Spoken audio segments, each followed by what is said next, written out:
Can you believe that we have completed season 1 of the Chasing Brighter podcast? Woot woot! I can't. Time flew by for sure, Jess. Yeah. 61 episodes, I believe. 60 episodes. It's been work. I'm not gonna lie, but it's been fun. Yeah, it's what do I want to say? Tested our relationship and how we work, and each of us have a different work vibe. But I'm so excited to look back at season 1 and talk about some of our favorite episodes and some of our listeners' favorite episodes. Yes. Kelly, we have to pick one book that we loved from season 1. That's so tough, but we have found it. Drum roll. Pause. What? Wait. Are we really? We're picking one book together? Yeah, The Good Life. I'm fine with that. Are you really? Yeah. Because the other one I wondered about was The Gift of Fear. I didn't know if you wanted to kill me. I wonder if part of my personality type is indecisiveness. I read The Gift of Fear a long time ago. Okay. Were there other? What were you going to say as your favorite book? I forgot what you said. I had a hard time. I don't really care. I'm really indifferent toward it because I loved all of them. But I think you're right. The Good Life. If you were going to say, like that episode, How to Make Friends, and if you were going to say my clients, and what if my clients all did this one thing, what would completely change our life? It would be having a tribe and making friends. And I think that book highlights that. And so that's why I love that. I do talk about Gift of Fear a lot as well. But if you were just saying what one thing can make everybody be healthy and happy, it would be having friends. My clients don't have friends. I mean, we had some really great books, but I would say that book to me was the most surprising. It's brand new, fresh off the shelves. It's a little under the radar. I don't think I fully knew what that book was going to contain, and I found it to have a profound impact on me, and just how there's this general feeling that everything is going to be okay for me and I'm going to live into a ripe old age. Right. And I don't know if this is totally inappropriate because I don't know if we can use the term slut anymore, but I think you and I are sluts for research and data. And that book was full of some numbers. And we were like, yes, research. Like, I love something that's based on research. And it wasn't like overly like data oriented either. It was very digestible. It wasn't overwhelming, or it was like, study bling blang bling. No, because it was it gave anecdotal evidence, right, about people the actual writing quoted their stories. Testimonies of people's like written responses was super awesome too. And it's just really cool when you can see a person who wrote something at like the age of whatever, 20 and then 40 and then 70, and they all are saying it's the same person. It was just kind of neat that they were actually able to track these people. I think also because we are data junkies, a lot of things we read, especially medical stuff, it's a very like discrete window of time. And the next study is contradicting something else. Like this study was really, really cool because it had spanned so many generations. And it was such a great like way to turn, in some ways, qualitative information into quantitative insights. That was like, just, I feel like a benchmark for like a lot of medical studies in some way. I think that we talk about chasing brighter and what that means. And I think a lot of people are out there trying to chase joy and be joyful and be happy.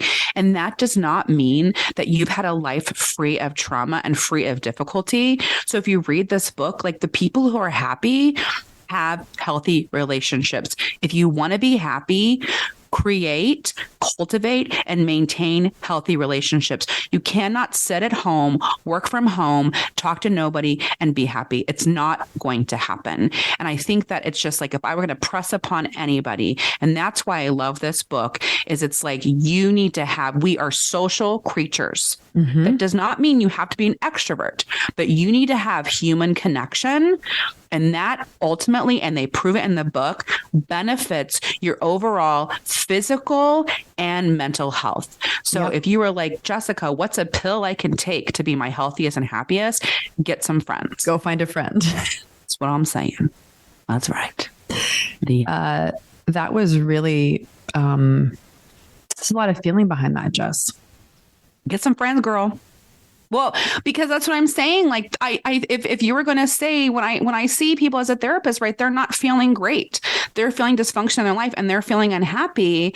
And that is something that is across the board what my clients are struggling with. A sense of community. It's so healthy relationships because they're in unhealthy relationships, right? It's true too. And that like sometimes even you get down on yourself or you're not having the best of days or a phase of whatever. And like the moment that you get time with a friend that you haven't seen in a long time, all of that goes away. Right. And so it's important to maintain friendships. Yeah. Along healthy. the way. Healthy friendships. That's right. Guess that's some boundaries. So, if you were like, what one book, Jessica and Kelly, out of all of the books that you've read this year, what one should I read? And we're going to say The Good Life. Good Life. Yeah. So check out this episode, this encore performance of our book club, The Good Life. If I could not be stressed out in these moments, I would be much more effective. But if we can tie it all into the book, right? If we start talking about the book. Yeah, let's start talking about the book. So they talk about facing the difficulties versus avoidance. Those who avoid difficulties versus facing them head on fare much worse. So everyone faces obstacles, but those who have a support network or who are able to get through them and know what to do. So it's all about a support network. And so when you want to minimize, avoid, or compartmentalize it, you're doing the opposite to help you. So it's like, instead of trying to do all these things to avoid your anxiety, they say just face it and allow yourself to feel the feelings. Mm-hmm. And so one of the stories, and we can kind of get into the background of the study, but one of the stories I loved was the story of Abigail versus Lucia. So they both found a lump in their breasts. Abigail decided not to tell anybody and it wasn't a big deal and do anything about it and ignore it and put her head in the sand. And Lucia immediately told her husband. She called her adult children and she made a doctor's appointment. And Abigail died. And Lucia ended up getting treatment and surviving. And it was breast cancer for both of them. That's crazy. Yeah. Very crazy. And so it's just like facing it and engaging your support system. So when you were just saying, I don't know, like it sounds like maybe your go-to is to not tell anybody and try to figure it out yourself. No, I call Brian and complain. So, I mean, Brian's been really great. I think the good part about this is I do have a good support system with Brian in particular, getting through this. And he's so busy with work that he thinks a lot of this stuff is just like noise and not a big deal. And so that's what I need right now is that I need somebody to be like, this is not a big deal. Our kitchen is going to get done when it gets done. And he was sort of like, I would like it to get done sooner than later, but it is what it is. And it's very true at this point that, it's not a big deal, but I just want it done. I think that doesn't validate. So like if Wes comes home and is crying because he gets an F, you saying it's not a big deal doesn't make his feelings go away. So I feel like the work, maybe I'm wrong. So my example right now of why I'm stressing, which is just the dumbest thing ever, is high school softball. So I've made a commitment starting yesterday to not talk about it. And I talked to Jana, our Reiki healer, about it yesterday, not about softball, but that I call it like getting wrapped up in humanity. And I told her that I was really wrapped up in humanity and having a difficult time letting things go. And so that's my new thing. And so it's kind of like, instead of like, I guess with the renovation, instead of like asking yourself or telling yourself, I've got to get over this, this is dumb and stupid. It's kind of like, well, why is this triggering for me? Or why is this bothering me? And that's what I'm doing with softball. Like, why am I so bothered and why am I so triggered? And so for you, you're saying it's triggering helplessness. or like a lack of control. And so it's like, what's that about? And then how can I move toward acceptance and let it go? And it's like, for me, with the whole softball stuff, it's like, why am I so angry about it? Why, you know what I mean? And it's like, what's going on there? And how can I work through it and let it go? I visualized this morning that like emotional weight I feel with it, and like the tightness in my chest, that anxiety. I know it's anxiety, it's like letting that go, you know? And so I just need to, I think for me with this is I would feel so much more freer without that emotional weight I'm giving it, right? And so I'm trying to let that go. I think that's, working with Janet, even on doing meditation, when you're in those moments where I feel it lighter, right? You just feel like the weight goes away. And so I think today I did a lot of work on that. And even this conversation maybe will help, but I'm hoping by the end of the day, I will feel lighter about it. But it's a process. And she told me, just by the way, that the energy is volatile and crazy right now. And that checks with my clients, with myself, of just things being crazy. Also, and I want to tap into the study for a second, and then I want to say something about. So basically, the book that we read is about this study that originated in 1938. Okay. It started in Boston, where two researchers chose 200 Harvard sophomore men who they thought were going to have a successful future. At the same time, there was another study of a lawyer and a social worker where they chose 450 boys who were living in inner city Boston, kind of in the tenements of Boston, who were not delinquents. And they wanted to know what life factors prevent delinquency. So the studies began separately, but they joined very early on to become one study.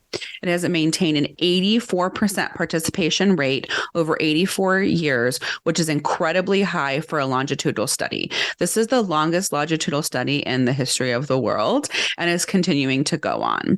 And the authors are aware that the original participants were all white men. And so in order to try to make it more relevant to today and to everyone, they've cross-referenced other longitudinal studies and talk about them a lot in the study on here was a study of women, here is a study of whatever, and also how the study has now become more diversified with more genders, more race and ethnicities, and not just, kind of heterosexual people, but, trying to have more LGBTQIA plus people in the study. That's just kind of how it's naturally and organically progressed. So that's fascinating. I totally agree. And I think the part, and I'll try to articulate this well, because I'm not good at this, but my intention is there, which is what I found to be so incredibly profound is we love to read books and we love to read stories about people. And a lot of the stories and books we read are all fictional. And this research is about like people's real lives. And like, I love an epic novel. I love a multi-generational novel, and like The Goldfinch. Yeah. And this study is like real life tracking of people's lives and like what they went through when they were 14, and then they joined the military, and then they got married, and then they retired, and then they had kids, and their kids' struggles and their kids' lives, and just every stage, and just this sort of like culmination of every life stage and like where people are. And, the thing I thought was fascinating is where you and I are, and all the kind of troubles and challenges we have is like midlife. We're in midlife. We're right. Mm-hmm. We're on level. But I mean, it's like everyone's experiencing these trials and tribulations now in this midlife thing. But I found it so, in a lot of ways, a lot of the stories were very emotional for me, because I was like, it just pulled at the heartstrings. Like you just hear about people's stories, and to know that they were okay in the end. Everybody is okay. No, they were not. Well, some of them weren't, but some of them were. Most of them were. It was like, I would say it was pretty even on who was unhappy and who was happy. And that's how that you could compare. So you could hear this one person's life. So and just to tell you what they did, every 2 years they mailed a survey. Every 5 years they they got complete medical records, and every 15 years they went and interviewed the subjects, and they were able to share the names and stories of some of the people. So they'd say, this is the happiest person of the study, and this is the unhappiest person of the study, based on interviews and reporting. And so if you were just going to totally summarize the entire study and just pull out right away a few sentences, it would say the simplest way to sum up the 84-year study would be that good relationships make us healthier and happier. People who are connected to family, friends, or neighbors are healthier and happier than their contemporaries who are less connected and more isolated than they want to be. And so those help people us have live shorter longer. lives. Yeah. Yep. And a study has shown that 1 in 4 Americans identify as lonely, and people who are isolated and lonely live a shorter life. People who are more socially connected are at less risk of dying any year of their life. So it's not an age thing. It's not like, 84-year-old lonely people die. No, if you're lonely, if you're isolated, you're more at risk of dying, period. Any age. So that's fascinating. Mm-hmm. I would say why it makes a sense. Like, they really get into attachment a lot in some of the stories. So the one story of the guy who was very strange. He was living like on a trailer 200 miles away from his wife. He was married, but he said he was like very unhappy. But he reported being very close to his children, and he did not want to get a divorce to hurt the children. But his children lived thousands of miles away. He did not visit his children or see his children, and had contact with like one person a day. And if you look at his history, when he was born, his 9-year-old sister helped deliver him. Shortly after his birth, the father put the mother in the sanitarium, very unclear why, in a sanitarium. And so the 9-year-old sister basically raised him as a baby. Mom came home, had a connection with the mom. Then the dad put the mom in the sanitarium again. And I don't know. And then the dad died. And while the mom was in the sanitarium the rest of her life. And so he was adopted out and lost contact with his sister, Rosemary, who he had the connection with, and he bonded with his adopted mother. But after that, there was no connection. So you can look at for him for safety and survival, connection was not safe. And so that was really sad. That went through the rest of his life of not wanting, of just not being able to be connected to people. So but then there's the flip side of the great stories, right? About people young men who grew up with, the story of the guy whose dad walked out when he was young, and the mom and the siblings had to kind of make ends meet. Everybody worked and contributed to the household.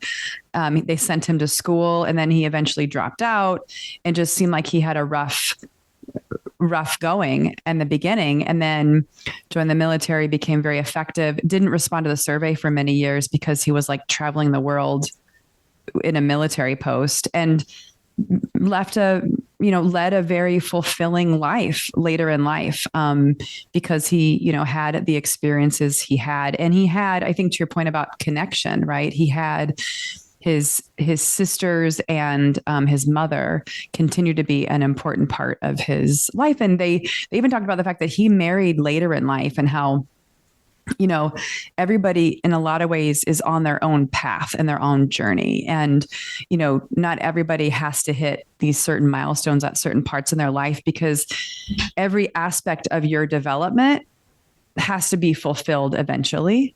I thought that part was interesting. It was too. On time versus off time in the life cycle. So he was off time. Yes. Yeah. And that doesn't matter in the grand scheme of things, right? And then sometimes I feel like we get caught up with that as well, right? About you need to be married or have kids or all those things on time, instead of, letting it happen when it's ready.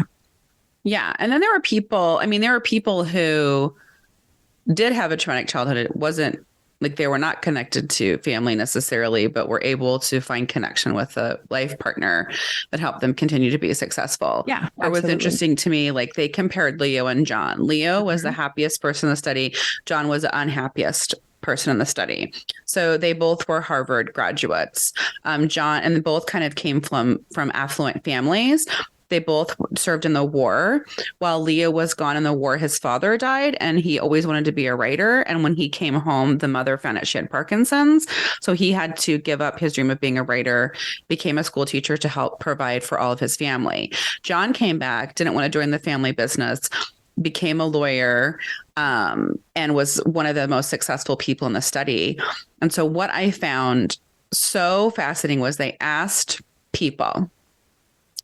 them, they said, a man feels good when blank.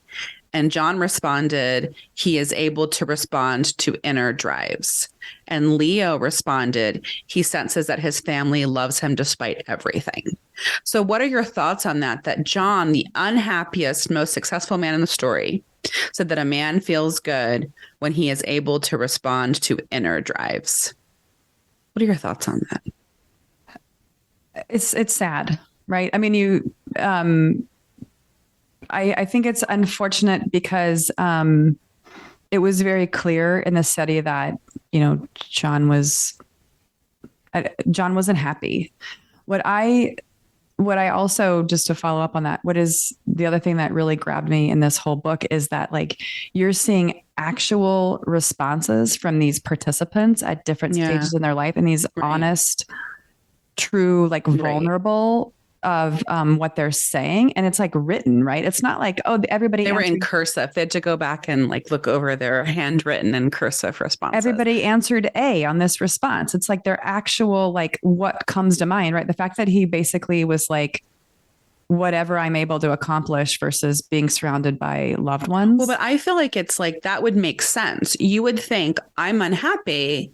Let me do all of these things and achieve goals to make myself happy. Does that make sense? Like, I think from the outside, for a lot of people, that would make sense. Like, I'm unhappy, so I'm going to go do all these things. You have to do something. Yeah. Like your inner drive. Like, I'm following my inner drive to be happy. I think that sounds like a valid point. Right. But then Leo is like, he senses that his family loves him despite everything. So what I pull from that is he feels loved unconditionally. Yes, absolutely. I would say that John is probably, now that we're talking, an achiever. That sounds so like an achiever, right? Oh, like you're worthy based on accomplishment. And Leo is saying you're worthy based on being accepted by others. Anyways, I just really thought that was really fascinating because I do see in my practice a lot of people who are incredibly successful, right? But struggling with fulfillment and happiness. And so it like just goes to show you it's about connection, right? Leo didn't have money. Leo was a school teacher and he continually said no to promotions because he enjoyed being a school teacher. So there's no way he made a lot of money. They talked about the other study that they kind of linked to that, which was like a 2010 study about like how much money. So the need for money and happiness and like what that threshold is. And they talked about like $75,000 a year for a household was like the number that once you had that, people thought that if you had that, you'd be once happy? You had that amount of money, largely you had everything you needed. Yeah.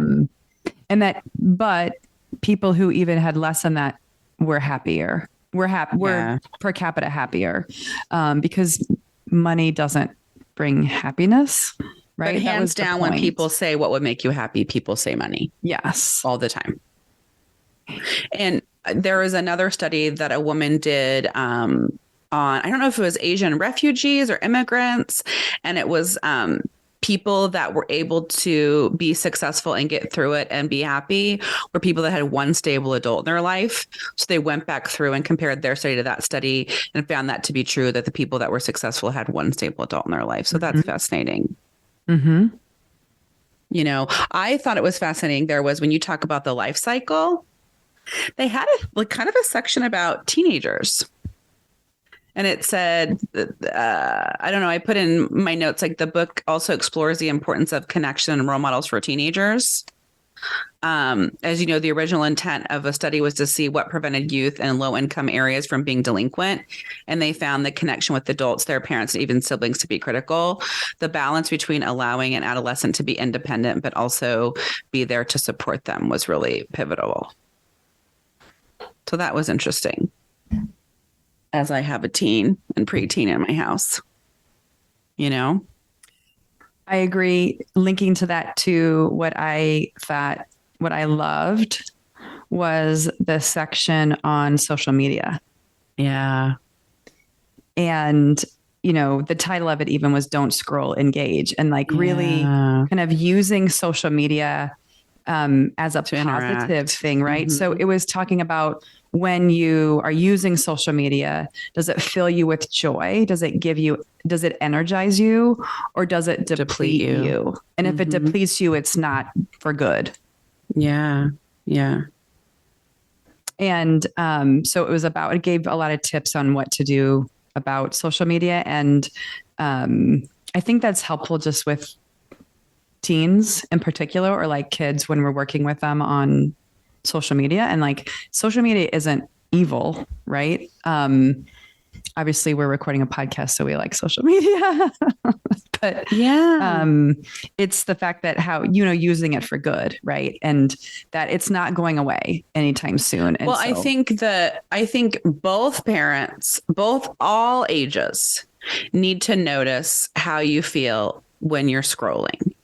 And I think we need to pay attention that research after research after research supports that social media can be positive if you are commenting, interacting. And if you are just looking, you feel worse after.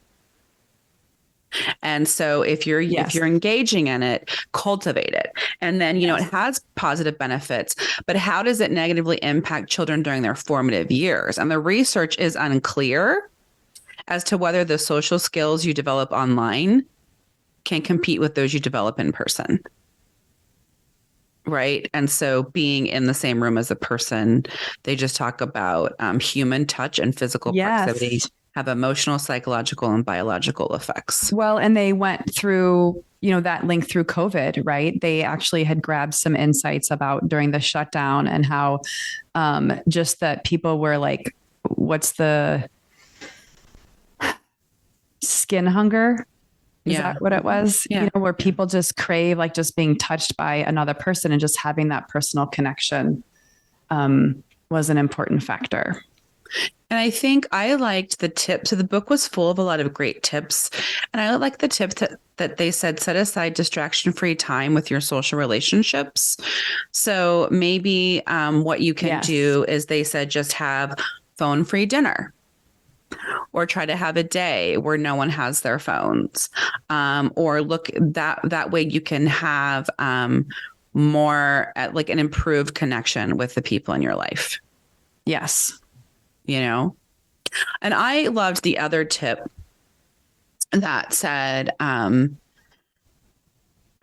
periodically, and they gave a chart, a blank chart to fill this out, but write the top 10 connections, like the people that you interact with the most. And then look at those relationships and explore, do these relationships energize me? And if those relationships energize you, how can you show appreciation to that person? If it's not a very energizing interaction or relationship, can you make that relationship more energizing? Explore what to do with relationships that are energy depleting. So it's kind of like cleaning house. And it's like, hey, I notice every time I see this person, my emotions are depleted. Is there a way to make it more energizing? And if not, what can you do? So I really liked that recommendation of consistently kind of reviewing the energy of those relationships. There was an excerpt in the book I thought was really fascinating and related to that, which is it talked about the present moment is large and spacious if we allow it to be. Even when it contains sad and scary experiences, this moment includes so much more than the content of our minds. The sense of being truly alive comes with giving our attention only to what is happening right in front of us, to grab hold of sensations, the feelings of our bodies, the things we see and hear, the presence of the people who are with us, and using them to make a hard left out of thinking about other things and places, and to emerge from the tunnel of our own minds into the vastness of the present, the only place anything or anyone really exists. Yeah. They talk a lot about John Kabat-Zinn, and he's the one that kind of brought mindfulness to the States. And his quote, do you remember that? Like, his quote was in the book that we read, Self-Compassion. Like, instead of trying to control the waves, learn how to surf. Yeah. Mm-hmm. Yeah. Which is, I think, really profound for me and my challenges. Well, I think what it reminds me of is when I say lost in humanity, I am so wrapped up in my own shit and you're so wrapped up in your own shit, then how can you be present for the people in your life? And so, we lost our friend Mary, Teresa, who was on the podcast. Unfortunately, her sister Mary passed away a few weeks ago. Mary was really just an incredible human, only 52 years old. And going to her memorial, it was like insane. So she was a crusader. One of her sons was bullied and no one was responding appropriately. And Mary became a huge advocate, and she is not solely, but one of the people responsible for Haley's Law here in Nevada, where we have bullying laws and procedures and systems set up now for CCSD because of Mary's advocacy work. Mary literally, they told a story where she literally gave her jacket to someone who was like homeless and cold, and she literally just took off her jacket and was like, I could buy a new one, and gave it to her. And Mary was just like so giving and so wonderful. Mm-hmm. And it's like, where was I in Mary's last few moments? Where was I the last 6 months, the last year of Mary's life, wrapped up in my own shit? And it's just like, okay, I have these people in my life who do energize me, but am I showing appreciation for them? Am I engaging with them? Am I scheduling time with them? They talk about change your schedule to spend more time with relationships. Yes. Because people at the end of their life wish they would have spent more time with their loved ones. And so to me, the death of my friend, our friend, has made me realize, like, WTF am I doing with my time? Like, what is happening? So it's like for you with the kitchen, you know what I mean? It's like if one of your friends dies tomorrow and you spent your day like looking at countertops. You know what I mean? It's just you're like, what the hell? And so it's like, how can you be more present in the moment, trying to purposely be with your loved ones and spend time with those who energize you? Yeah, I love that. And, when I was reading that, part of the book, I thought about how I really have tried to make 2023 a year of connection. And I've reached out to, from a work perspective, former colleagues. And maybe we can use this as a segue into the work environment topics too, with work relationships. But, I work, aside from, our Chasing Brighter efforts, my other company, I work independently a lot, and I work on teams, but I don't have I work remotely. I don't have people every day. And so I was really feeling that loneliness. Mm-hmm. And so I really tried to reach out to former colleagues, and I've had a fantastic time just reconnecting with people. It's never too late to reconnect with people. And, in the book, when it talked about the different tiers of friendships, right? Like intimate friendships, people you call to cry on their shoulder, close friends that you enjoy sharing laughs with and have common interests, and then your casual friends, and just thinking through those for myself and really trying to reconnect with, people who I worked very closely with and I just lost touch with, which has been really fun, and it energizes me. It energizes me because I think what it also makes me realize is I have a lot in common with other people too. It feels good when it's part of that, like fighting the loneliest thing, where you feel, that you're not alone. Yeah. And other people are in the same boat as you, even though you don't see them or talk to them every day. It was fascinating. Again, I don't know if they just made up a case study, or I don't know if they made that up or it was actual case study of that woman that was at work.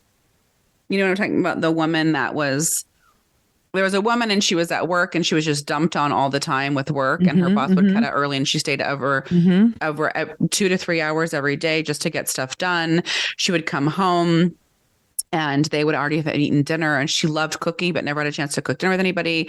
And she came to work one day and she heard this guy who had a cubby next to hers who she didn't really ever talked to kept sighing, and she was like, what's going on? He was like, I was in a car accident and my car doesn't work now and it's gonna be way too much to fix. It kind of drives and my roommate's giving me a ride but I don't know what to do. And she was like, oh my gosh, my husband's a mechanic, bring it over and like we can do it super cheap for you, like we'll totally take care of it. And then they started talking. He was 15 years younger than her and she thought they had nothing in common. And she started talking about how slow this program was at work, and he was like, oh, let me fix it. And he ended up saving her hours, and then she ended up leaving work early that day. And then they got to talking about ways that they could improve efficiency at work, and it was just like making that one connection. Oh, and then he brought her home, brought her fresh sourdough bread the next day, and she was like, I didn't know he was a baker. And just the one connection, how it improved her quality of life, had her leave work early, set better boundaries, be home for her family more. And so it's just like looking at that, and you're right. It's just like with so many people working remote now, you're not going to get those daily interactions. And so then you're going to have to create them. Yes. Yeah. You know, we did over COVID. I had a group of colleagues that we had a weekly talk to talk about case studies and stuff. And it wasn't just necessarily because of COVID, but it happened during COVID. And I really missed that. And I wish we could all get back together. We all have very different schedules right now, so it's difficult to make work. But I love that. Like you mentioned Alpha STEM. We didn't really talk too much about Alpha STEM, but basically Alpha STEM is a device that you can get from a provider in the States, and it helps reduce anxiety, insomnia, and depression. If you clip up to it, it's cranial electrotherapeutic stimulation. And so I am actually going to an Alpha STEM lunch on Friday, and that is how I connect. And I am really excited about it. And they're not very often. Maybe we'll have more, but like that's a way to connect. By going to a business dinner one time, I ended up making friends with 3 people who are my friends now. Yeah. So, we may not feel like going to those things, but if you're a solopreneur, putting yourself out there sometimes does help create connections. And like those connections are important. For instance, anytime I need help trying to find a referral, I reach out to those 3 people, and they always have really incredible referrals for me. Jess, I've done the same thing. I attended a webinar back in February on a software application that I work with called HubSpot. And I'm a partner, but I'm one person. And I joined it because I was like, I was slow and I've just got to do this. And they put us in a breakout group during this webinar. And we just had to like go around and kind of do a roundtable intros. And it was all women who were entrepreneurs. And most of us were just one woman shows, but we were really interested in this technology and getting involved in it. And it was so random. And we're all at different stages, but we're a tribe now, and we meet once a month to kind of connect and share ideas and talk about what we're trying to do and where we're going, and really kind of be each other's support. So yeah, I agree. And it's one of those where you put yourself out there and you never know what is in store. And sometimes it's a bust, but sometimes it's not, and you're getting something out of it. But there is something from that. All connections have benefits. And so they had a study of people where they were like, okay, you're going to go ride the train. People commute on the train, and they're like, yes. You said if people talk to a stranger, you said if people don't talk to a stranger, and none of them wanted to talk to a stranger. And the people who talked to a stranger reported a better mood than those that didn't. So even if you don't come away with a long-term connection, just interacting with others has benefits. Yeah, that was on the L. It was a University of Chicago study. Yeah. And it made me think about riding on an airplane, right? I used to travel a lot by myself, and just you strike up a conversation with somebody and you just kind of keep. I still don't want to talk to somebody on the airplane. I'm like, yeah, that's nice. I still don't want to talk to somebody on an airplane. I bet you have. What would enter? Oh, I have. Yeah. But it's like, what would I would say I'm probably part of the study and I'm wrong, but it'd be like, what would energize me more? It'd be like, oh my gosh, reading a book or streaming a show because I'm never alone. And but you're right, it probably would report a better mood. But that also reminds me of the book that we did for our book club in January on how to be well and the importance of connection. Yes. And it totally lines up like all of these, like the Bible, Buddhism, all of these ancient religions have quotes about the importance of the whole person and the whole being and the importance of connection for our well-being. And to remember, some of this report, they're getting medical records.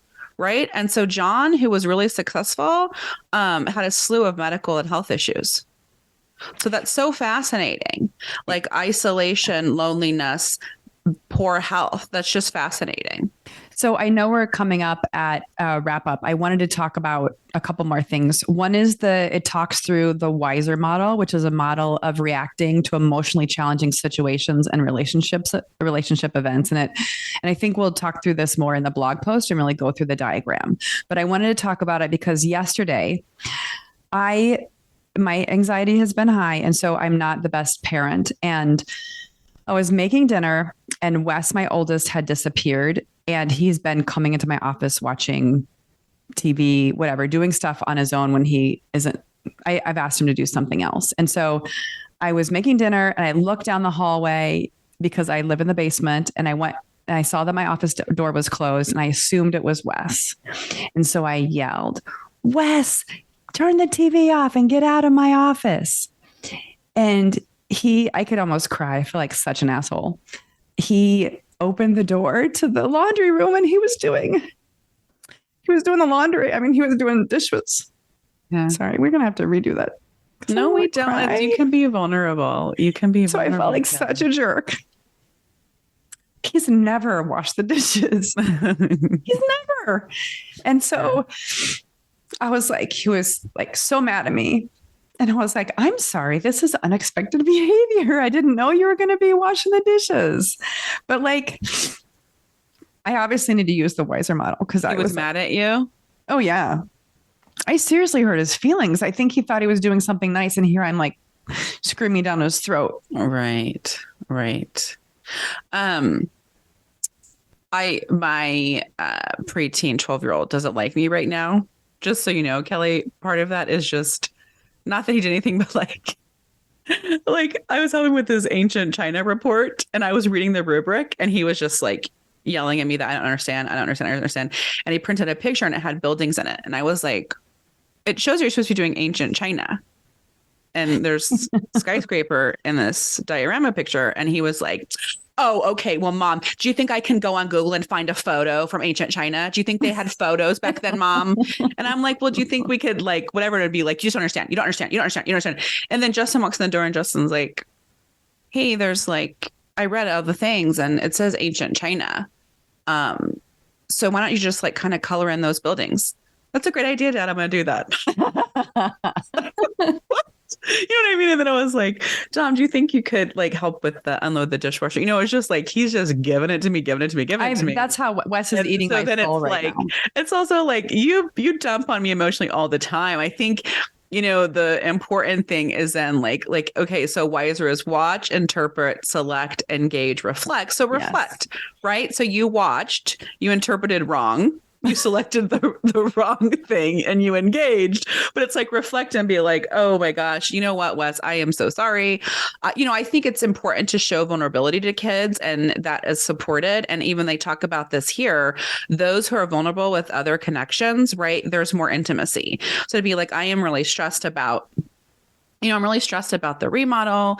And when I get stressed, sometimes I have a shorter fuse and I appreciate you so much. Thank you so much. You know, giving him a hug, physical touch, and just kind of moving on. You know what I mean? But I did that. Yeah. And okay. And he's holding a grudge.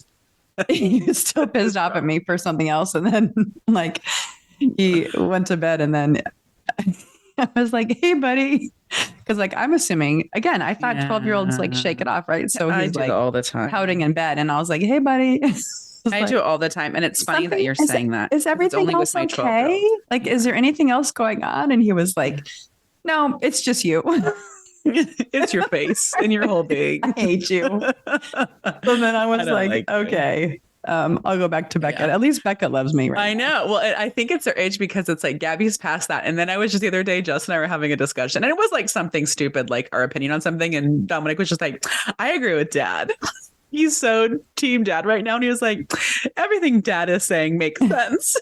It's like, you know what I mean? It was like Dad. And so I was like the other day, I was like, he's so team Dad that if I were going to say anything, not even like negatively about their dad, but let's be like, oh, you know what? He probably got out late or whatever. And he'd be like, Dad wouldn't be late. Dad, you know, and I'm like, okay, yes, I know you love Dad right now. Got it. But we all make mistakes. Again, I just think it's like looking back when we were kids, what our father have said, I am really sorry about that. Here's what's going on with me, and I'm going to try to improve. Yeah. No. And so that's what I go back that's to. True. And I also think, just to go through the other two tips I liked, keep a gratitude journal about your partner. Yes, love that. When you and your partner and what they call the stuckness, which throughout the life cycle you get in this thing called, they were calling like the stuckness, is that you can step out of those routines and relationships. So do shake it up, plan something different with your partner. And then finally, just like establishing, I found the research on this fascinating, establish regular family dinners. Children who have a regular family dinner have higher self-esteem, better grades, lower drug and alcohol use, and a reduction in teen pregnancy. That's crazy. That's fascinating. Yes. Totally fascinating. That's a very interesting fact. Yes. And so it's like, and I don't think it doesn't say nightly. It didn't say nightly. It says regular family dinners. If you can invite other generations of families, other, people who are older that could, have another thing. So the closer you are to end of life, the less you give a shit, right? About these tiny things like you're talking about. That's why grandparents are more relaxed about the kids, because you're not sweating the small stuff, because you're realizing your life is coming to an end and you're trying to be more mindful and be more in the present. And so to have that influence over your kids, if it's an older neighbor, older grandparents, aunts and uncles, whatever, having that influence on your children is really, really impactful. Yeah. I mean, there's a whole section, right, on family matters. It goes a lot deeper. Also, we talk about just intimate relationships, like your relationship with your partner and how it navigates. And it was just fascinating, even how that relationship evolves and changes with people over their lifespan. That was pretty cool. And I would say my only complaint against this book, and it's my complaint in all of research, is when they talk about family matters, there's no tips for people who because they talk a lot about how important it is to salvage family relationships and to not sweat the small stuff. But there are times, right, where we cannot have a relationship with our family. There can be drug abuse, alcohol abuse. Let's say you were abused, molested.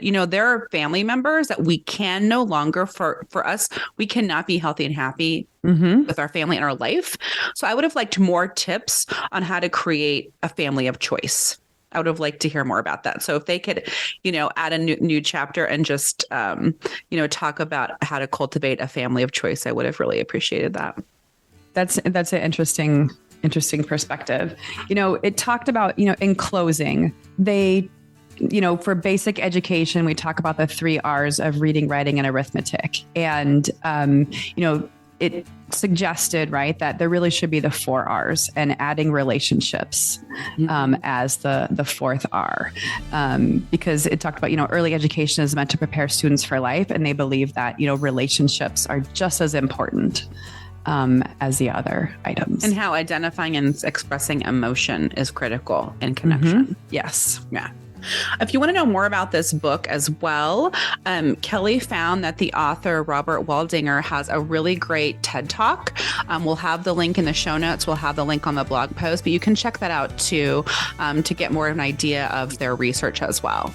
Yeah. And there's also the adultdevelopmentstudy.org. And we'll definitely put all this as well in our blog post, which is the more detailed analysis on the study. Thanks for listening and joining us today. And don't forget to follow us on social media at Chasing Brighter or on our blog, chasingbrighter.com.